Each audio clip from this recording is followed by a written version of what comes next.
When the world changes before anyone is awake, it begins with a vibration in the dark. 4:17 a.m. Eastern Standard Time. A phone lights up on a nightstand, then another, and another. Bedrooms across the United States glow blue in the silence. Most people are asleep. The few who are awake assume it's routine, another Amber Alert, a weather advisory, maybe a system error. But this alert is different. National Defense Alert, multiple incidents detected. Remain indoors, await further instructions. Within seconds, over 300 million phones receive the same message. No explanation, no clarification, no reassurance, and the most dangerous part isn't what the alert says, it's what it doesn't say. No one knows what multiple incidents means. A cyber attack? A missile launch? A satellite malfunction? A coordinated strike? The government doesn't explain because in the opening hours of a global war, the people in charge are often more confused than the public believes. This is not the Hollywood version of war. There is no dramatic speech, no clearly named enemy, no obvious battlefield, only fragments of information, broken systems, and decisions made in minutes that can never be undone. And by the time the truth becomes clear, the war has already started. Hour 1, the Phantom Strike 4:17 a.m. was not the beginning. Rewind 23 minutes. At 3:54 a.m., deep inside the North American Aerospace Defense Command, an alarm triggers. A radar contact appears over the Arctic Circle. High altitude, extreme velocity, a trajectory that points south. Too fast to be civilian, too high to be weather, too clean to be noise. Computers flag it immediately, potential ballistic object. NORAD operators have 6 minutes to decide whether the signal represents a glitch or the opening move of nuclear war. The object is traveling at hypersonic speed. Its profile matches no commercial aircraft. Its path aligns with known missile corridors. The system does what it was designed to do. At 4 a.m., the Pentagon is alerted. 3 minutes later, the Secretary of Defense is patched through to the President of the United States on a secure line. The conversation is brief, 47 seconds long. Mr. President, we are tracking a possible incoming strike. We need authorization to activate defensive measures. How certain are we? A pause. We're still assessing, which, in nuclear terms, means we don't know. But uncertainty is deadly. In nuclear warfare, waiting for confirmation often means waiting too long. If an incoming missile is real, hesitation guarantees catastrophe. So at 4:08 a.m. the order is given. Activate defense systems. Prepare interceptors. Alert the population. Missile silos across Montana and North Dakota come alive, not with nuclear warheads, but with interceptor missiles designed to destroy incoming threats in mid-flight. At 4:11 a.m., 6 interceptors launch. They tear through the pre-dawn sky, invisible to most of the world. Their target, the unidentified object descending from the north. At 4:15 a.m., contact is made. A massive explosion erupts 200 miles above Alaska, bright enough to be seen from Anchorage. The detonation releases an electromagnetic pulse that instantly disrupts satellite communications across the Arctic region. For several seconds, screens go dark. At 4:16 a.m., NORAD confirms a successful intercept. At 4:17 a.m., the alert reaches every phone in America. What the public is never told is the most critical detail of all. No one knows what was destroyed. There is no confirmed launch site, no verified country of origin, no recovered telemetry. Russian, Chinese, North Korean, or something else entirely. Debris rains across more than 500 square miles of Alaskan wilderness. Recovery teams won't reach the impact zone for at least 18 hours. By then, the world will be unrecognizable. Because while Americans believe a nuclear attack has been stopped, the rest of the planet sees something very different. They see the United States firing missiles into international airspace. They see interceptor launches they cannot distinguish from offensive weapons. They see the opening move of a first strike. Within minutes, military bases across Europe elevate their alert levels. Russian submarines beneath the Arctic ice dive to combat depth. Chinese naval units in the South China Sea begin rapid deployment procedures. No one knows who fired first. Everyone assumes they're next. And at 4:42 a.m., the first international incident turns fear into bloodshed. When defense, Looks like aggression by 5:30 a.m. Eastern, less than 90 minutes after the first alert. The world's militaries are no longer waiting for clarity. They are moving. In Stuttgart, Germany, inside U.S. European Command headquarters, a junior intelligence analyst notices something most others miss. He is 34 years old, not senior enough to make decisions, but experienced enough to recognize patterns. Satellite imagery from Western Russia shows movement. Mobile missile launchers, normally stored inside hardened bunkers, are rolling out into open terrain. Forests, highways, pre-designated dispersal zones. This is not training behavior. You move mobile launchers for one reason only: to keep them alive long enough to fire. The analyst timestamps the data. Movement began 30 minutes after Moscow received confirmation that one of its aircraft had been shot down near North American airspace. To NATO planners, the implication is immediate and terrifying.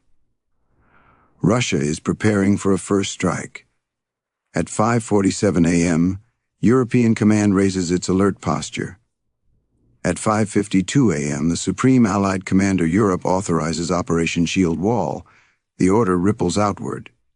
At RAF Fairford in the United Kingdom, American strategic bombers begin pre-flight checks. In Bavaria, German Patriot missile batteries power up and rotate toward eastern air corridors.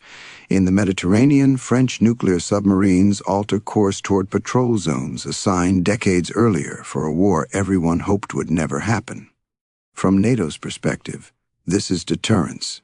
From Moscow's perspective, it looks exactly like preparation for attack, because while NATO is watching Russian missile trucks, Russian intelligence is watching NATO communications.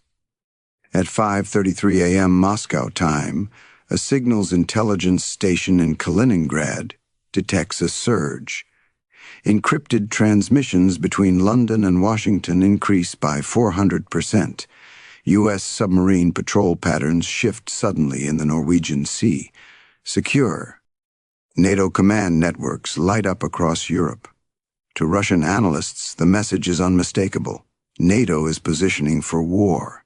The mobile missile launchers are not being prepared to strike first. They are being dispersed to survive. Both sides believe they are reacting defensively. Both sides believe the other is lying. The Baltic incident at 6:21 a.m., the war almost becomes official. The USS Porter, an Arleigh Burke-class destroyer, is patrolling the Baltic Sea, 47 nautical miles from the Russian enclave of Kaliningrad. Under normal circumstances, it would be routine. This morning, nothing is routine. Porter's radar detects two fast-moving contacts approaching at low altitude, Russian Su-27 fighter jets. They are flying fast, low, aggressively. Their orders are vague: observe NATO naval activity. The pilots are young, tensions are high. Communication channels are saturated. When the pilots see Porter's defensive systems activate, a standard safety response, they interpret it as weapons targeting. One pilot radios back. American destroyer has radar lock. Request guidance. The message reaches Russian Naval Command at the worst possible moment. Reports of NATO submarine movement. Dispersed missile units. Escalating alerts across Europe. The response is brief. You are cleared to defend yourself. The pilot does not fire immediately. Instead, he arms his missiles. To the Porter, this is unmistakable. The ship's close-in weapon system activates automatically. The radar signature looks identical to missile lock. At 6:24 a.m., the Russian pilot makes a split-second decision. He releases two anti-ship missiles. The missiles streak toward the American destroyer. Porter has 32 seconds. Aegis combat systems engage. Interceptors launch. Both incoming missiles are destroyed. But the ship's captain makes a choice that will echo across continents. He does not stop at defense. He orders a counterstrike. 4 Tomahawk cruise missiles launch toward the fighter's last known position. The Russian aircraft are already gone, racing back toward Kaliningrad. The missiles continue anyway. At 6:31 a.m., they cross into Russian airspace. Coastal defenses, already on maximum alert, respond instantly. 3 missiles are intercepted. 1 gets through. At 6:32 a.m., it impacts a Russian radar installation just outside Kaliningrad. The explosion kills 17 Russian servicemen. Critical early warning infrastructure is destroyed. At 6:37 a.m., the report reaches Moscow. An American missile has struck Russian territory. From the Kremlin's perspective, there is no ambiguity left. This is not deterrence. This is the opening blow. At 6:45 a.m. Eastern Time, Russian forces across Europe receive new orders. Prepare for immediate combat operations. The cascade has begun.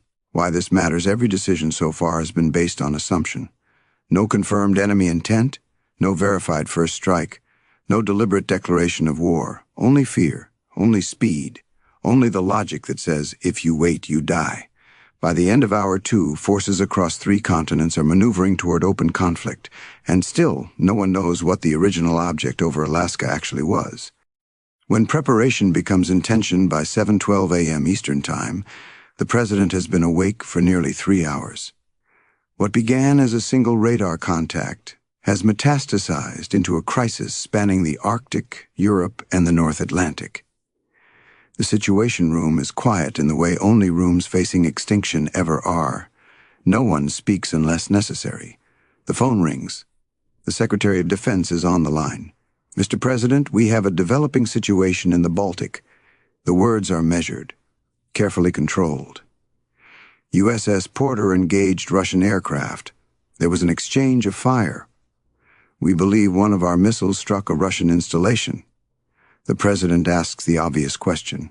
What kind of installation? A pause. We're still assessing.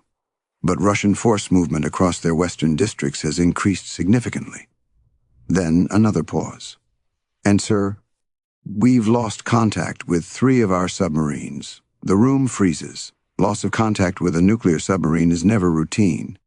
In a crisis, it means one of 2 things. They are hiding, or they have been found. At 7:18 a.m., the Joint Chiefs of Staff present their unanimous recommendation: raise the nuclear alert level to DEFCON 1, the highest possible state of readiness. The President hesitates. DEFCON 1 has not been declared since the Cuban Missile Crisis. It is the final step before launch authority becomes real instead of theoretical.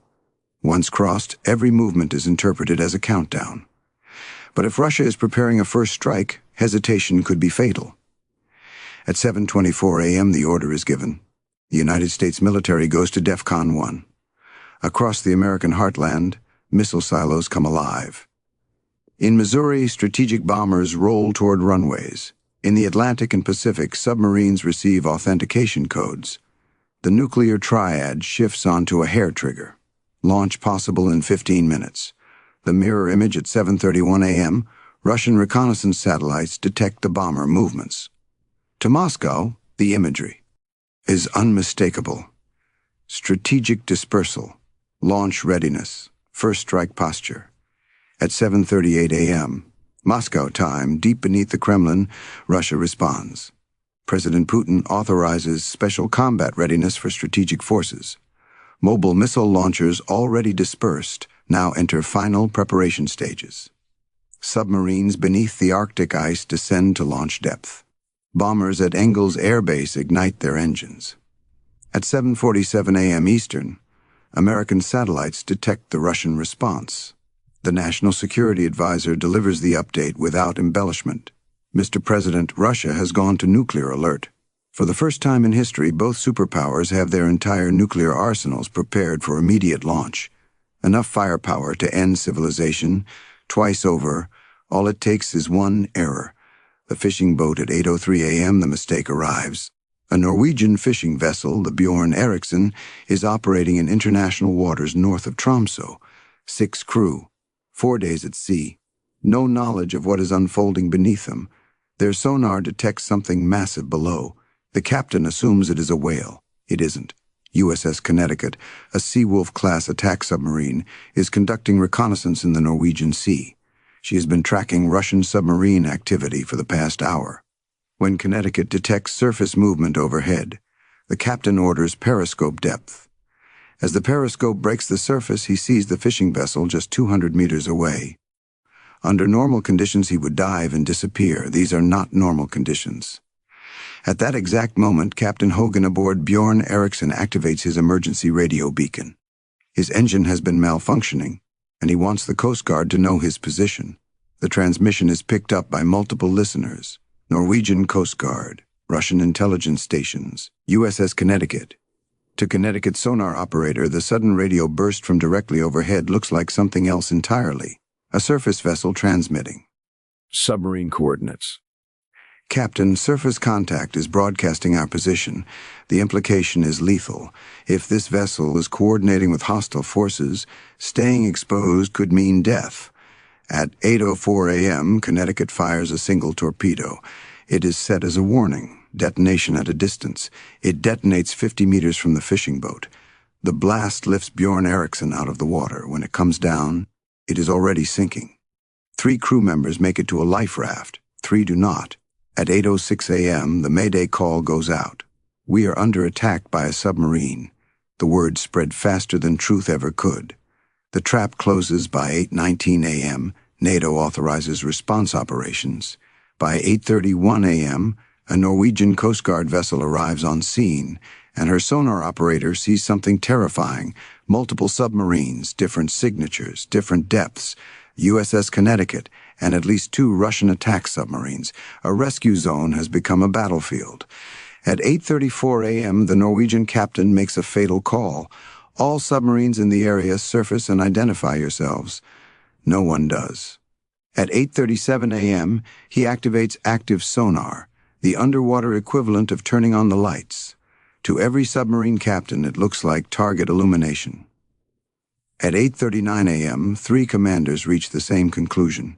Strike first. The first battle torpedoes flood the water. Connecticut fires. Russia fires back. Confusion reigns. At 8:45 a.m., a Russian submarine is torn apart. 118 sailors die instantly. At 8:46 a.m., Connecticut surfaces, crippled, flooding. At 8:48 a.m., the surviving submarines vanish into the deep. The first naval battle of the war is over. No declarations, no speeches, only wreckage. And the truth is now unrecoverable.